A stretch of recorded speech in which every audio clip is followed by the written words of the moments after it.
So law of sines is how you solve non right triangles if you have an angle and its opposite side. Okay.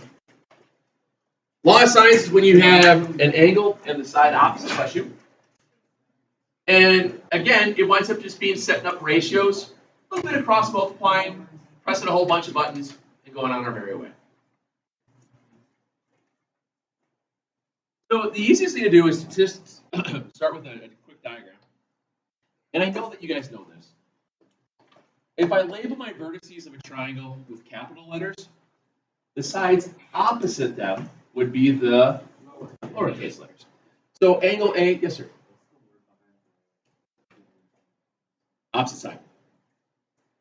So when I have this, if I have angle A, opposite angle A is little c, and opposite that is little b. So law of sines works like this. You get the ratio, you have three ratios. The sine of angle A is to its side opposite. The sine of angle B is to its side opposite. Which is the sine of angle C to its side opposite. And obviously, you're going to use 2 out of those 3 ratios each time, depending upon whether you have which one you know. Okay? But in order to use this, you have to have one of the following. You have to have angle A with side A, or you have to have angle B with side B, or you have to have angle C with side C. If you don't have one of those scenarios, you can't use law of sines. And then we'll use something called the law of exactly. And when you use law of cosines, it automatically generates an angle opposite a sine. So that way you can just go into sines afterwards. And if you vaguely remember that from last year, that's great. That's all you got to worry about. All right. Not too terrible? It isn't. So let me show you a couple examples here.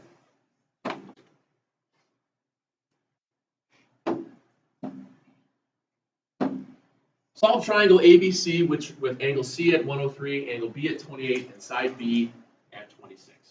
What do you think your first thing to do should be? Draw a picture. Doesn't have to be to scale, doesn't have to be anything like that. You just want to draw a little diagram to get a visual representation of what in the world you're doing.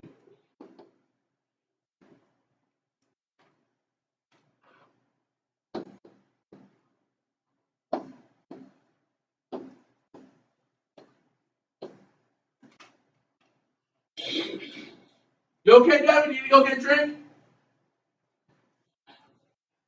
Okay. Do you have an angle and its side opposite? Where? At B. So since I have that, normally what I do is say, all right, I know I have this. So I'm going to use that angle and its side opposite to solve both for side A and for side C. That way I reuse the given information. So we start it like this. Sine of 28 is to its side opposite as the sine of 103 is to its side opposite, which is angle or side C. How do I figure out angle A? You're right, but I was better. But yes, you're right. So you subtract out from 180 to get that third angle. So what is that? 131 from 180 is 59? 49. Math is hard. And that's the reason why we always reuse givens. Because if I said 59 and then I use that 59 to solve for side C, I'd be completely wrong. So you always want to make sure you be careful with that. So then I have another one, sine 28 is to 26. As sine 49 is to A. So I better, what's that? You would do them separately because you want to label them out separately. You can write it all if you want through, but then you'd have to double multiply across. Just put it separate. Do a cross multiply, you'll get 26 sine of 103 is C sine 28, which means, remember, the sine of 28 is just another way of representing a really crappy number. It's just some crummy decimal. So how do I undo multiplying by crummy decimal? Yep.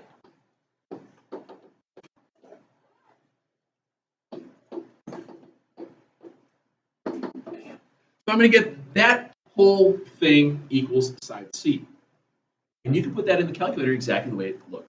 I noticed on some of the stuff that you guys have been doing that there are times you guys like to round stuff off. Don't. Why bother? Use the just use the buttons there. Use the answer key. Things like that. You don't have to constantly retype stuff together. It doesn't serve any extra purpose.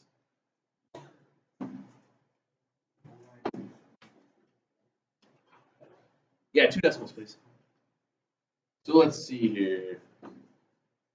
What did I say it was? 26 sine 103. So I can type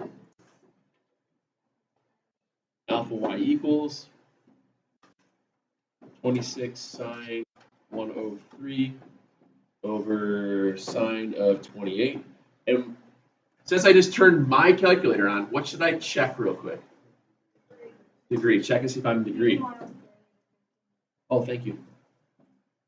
That's the other reason why you write down what you're going to type in.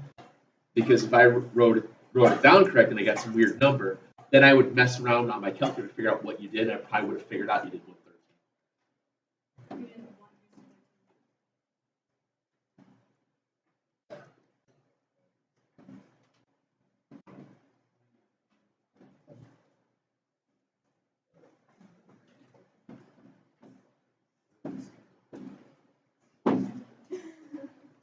5396.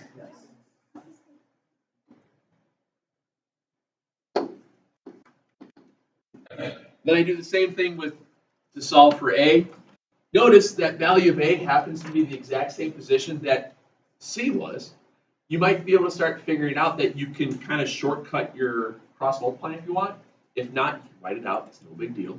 I know I'm going to have to multiply by 26 and divide by 28. Or sine A, excuse me. So I get 26 sine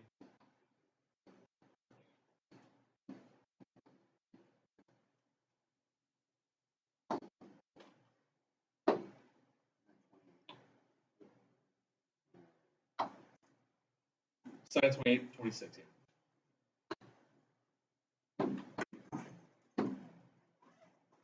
Six, sine 49.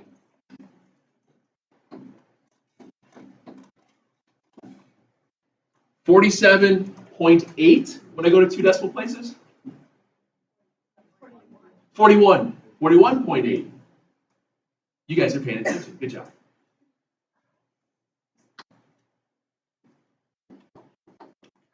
Now, unfortunately, with law of sines, there's really no way of doing like a quick double check, make sure you were correct. Whereas, if you did Pythagorean theorem, you can check with right triangles, things like that. You can add your angles and all. When you do law of sines, really the only thing you can verify is, does the shortest side length have the shortest angle, smallest angle across from it? Is the medium-sized angle across from a medium-sized side length? Is the largest angle across from the longest side length? That's really your only best bet as far as visuals are concerned to try to decide whether or not you did it correctly. Okay, and that's what we do. Okay. Not bad?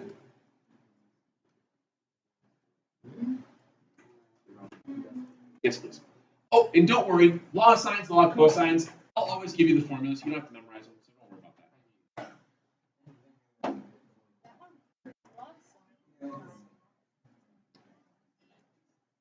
All right. No, not yet. We'll do that next week. Same deal. Let's solve triangle ABC with angle C at 12 or 122, side A at 12, side C at 18.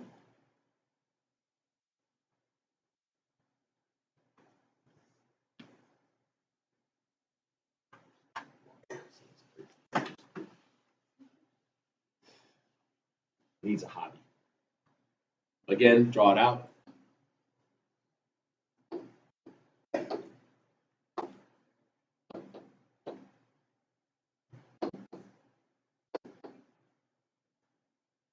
What is this forcing you to solve for first? A. It's forcing you to solve for angle A first. So guess what we're going to use? Law of sines. Yay!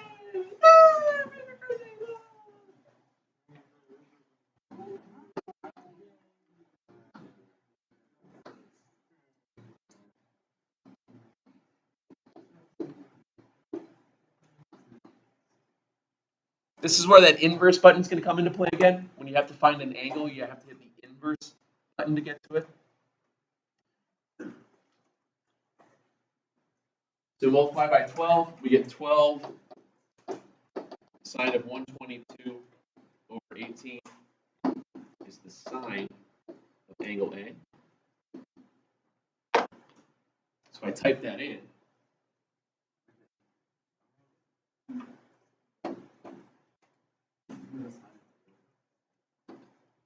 Yeah. I multiplied, I got rid of the 12 by the undo.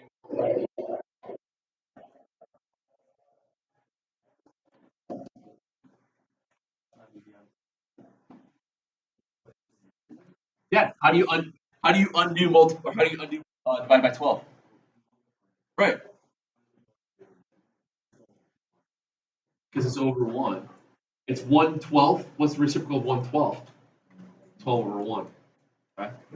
Press enter, and then this crummy decimal equals the sine of A. So you get to the angle then. Yes, ma'am. You type it in correctly? Are you in radians or are you in degrees?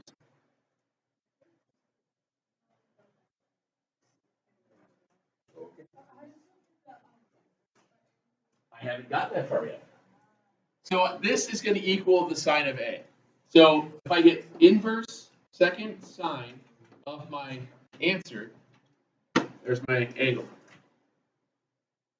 Second sine, that's how it comes with the sine -1. And then I hit second answer. That way I don't have to write down any decimals. I don't have to do any of that extra work. It automatically goes to the last thing I pressed. And I get 3443. Okay.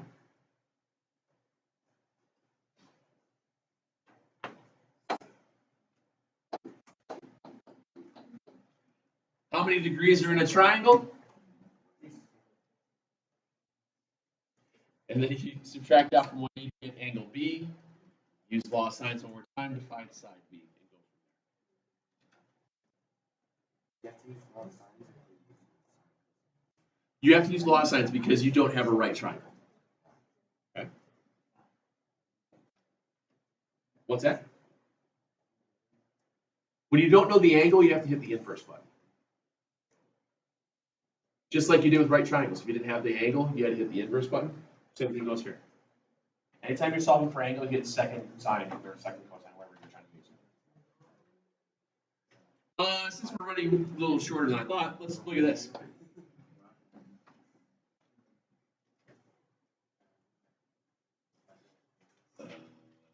No, not this one. Oh, I forgot which one. I gotta skip ahead. Sorry, hold on 1 second.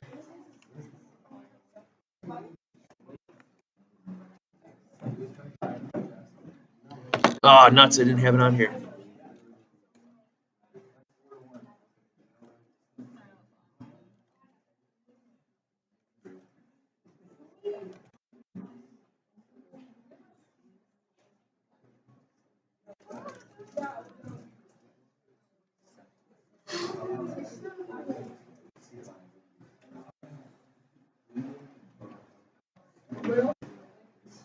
I saved the wrong file this morning. Screwed it all up.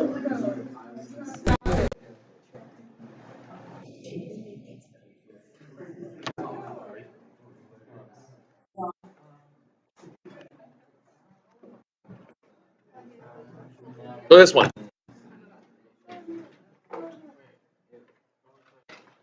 I pulled up the wrong one. I this morning when in the middle of like running for breakfast stuff and all that and talking with everybody else before first hour, I accidentally opened up and I saved an old file. So all my, you know how when you overwrite things, I overwrote a whole bunch of wrong stuff. So I'm piecemeal it back there. I didn't get a chance. I didn't really get a chance today to go fix it. So in this case here, we have angle A is 140, side A is 5, side C is 7. What do you do first? Draw a picture. So if I draw a picture,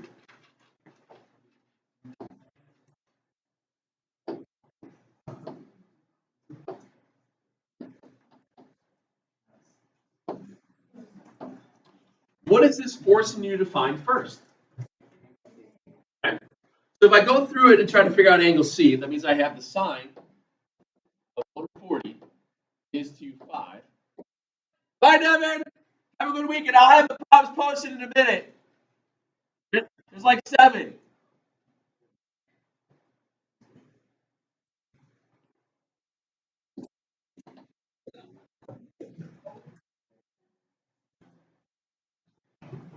Okay, then what do? Multiply by 7, okay. And if I do that, we have 7 sine 140 divided by, what was it? 5? So this digit, these decimals equal the sine of angle C. How do I figure out angle C again? Inverse. Second sine of my answer. I get 64/14.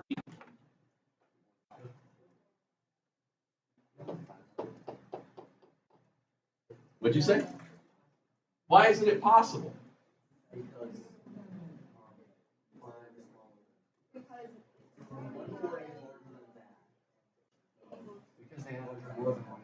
Well, yeah, obviously they add up to more than 180 degrees right away. But notice, 140 has a side of 5, but the other side has a side of 7. Can I even have an angle bigger than 140 in a triangle? No. So you guys should have been yelling right away, Murphy, stop. No. There's not you can't do anything with this the triangle here. This doesn't work. Oh. No triangle. This will happen. This kind of gets us into some of the weird stuff that we will see. It's not possible.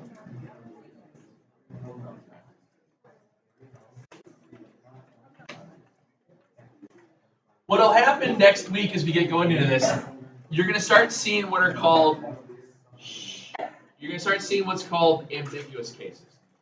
And the ambiguous cases of the law of sines stem from, if you go back to what we were started with, we had angle, side, side. Was there a way to prove triangles congruent with angle, side, side? No, because there's no ass in math. Say it. There's no ass in math. Right. There's no ass in math because it doesn't necessarily work. He's such a prude. He's the Puritan, isn't he? I don't write it like that except for the first time. Because it's fun to say that there's no ass in math. Because there isn't. Sometimes there is. And that's when we get to what's called the ambiguous case of the law of sines. Yes, sir.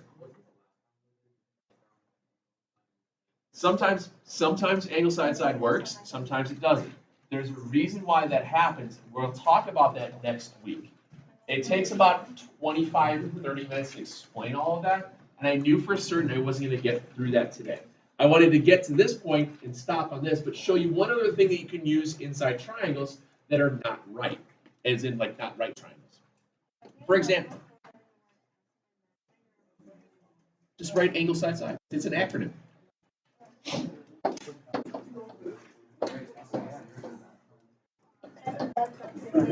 How do you find the area of a triangle? So area of a triangle is normally 1/2 base times height. But what do you do when you don't have right triangles? Because base and height are what give you right triangles, correct? So for example, what would you do if you had this? I forgot my numbers here.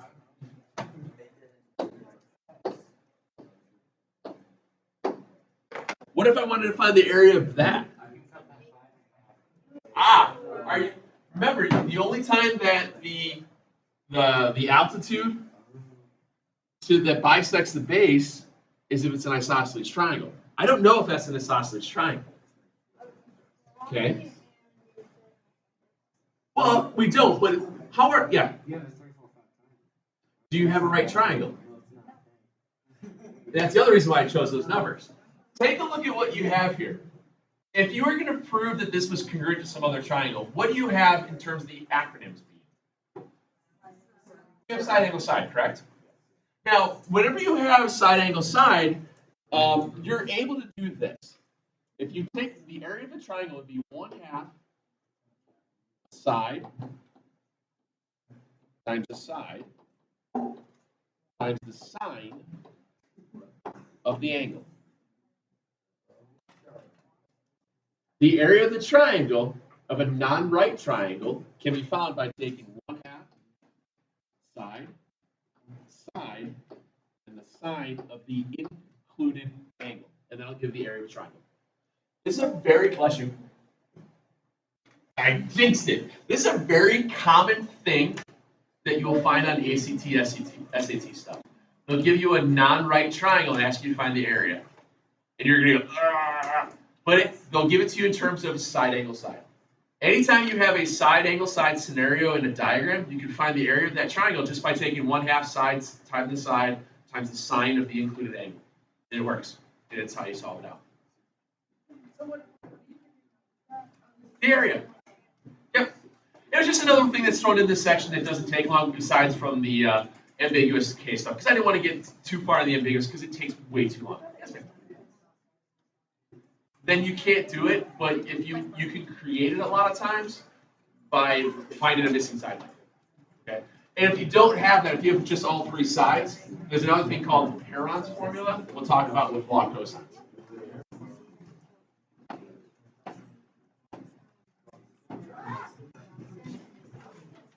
Do those, please.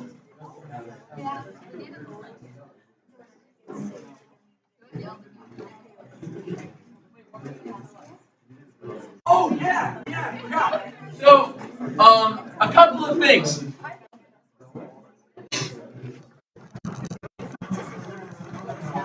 A couple of things that I've noticed. A couple of things that I've noticed throughout just talking with you guys and stories and stuff like that. Like, for example, when I had mentioned what Moose's name was, I've said his name, maybe. I've also mentioned before, like with the other classes, what my wife teaches. She used to teach prior to being an instructional coach, AP Chem, like that. I've also mentioned in passing from